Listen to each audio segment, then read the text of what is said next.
Hey Steve, last year you obviously had to make a coaching change. You guys still finished with fewer points, lower in the standings.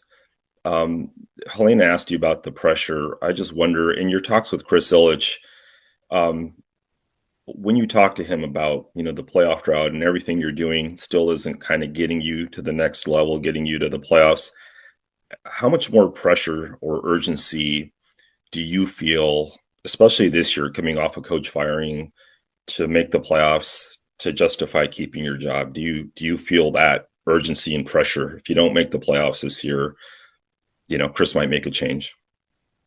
Well, Carlos, I see progress in the organization. I look at it differently than you look at it. You just want us to make the playoffs, which is fine. I'm not going to argue with you about that. I look at the young players coming into the organization. I look at the young players playing on the Detroit Red Wings today. I'm hopeful that maybe one or two of them at some point, if not at the start, get into our lineup here.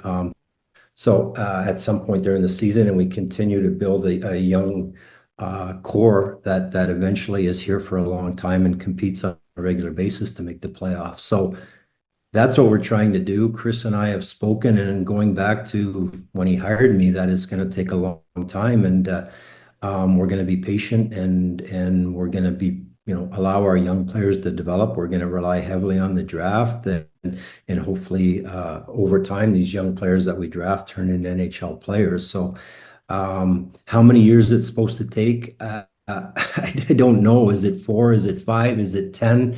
Ultimately, it's ownership's decision when they feel that they're not happy with the direction of the club or the plan. That's their decision. But Chris and I have spoken about it, and he's understood the process and where we're at. And again, I'm not going to speak for him, but we're not completely tone deaf. Obviously, Carlos, we know they're at the expectations and the hopes for our fan base and for the media as well, but we'll continue with the process and look for opportunities, as I said, to expedite it, whether that's through trade or free agency, but we'll continue with doing what we have to do.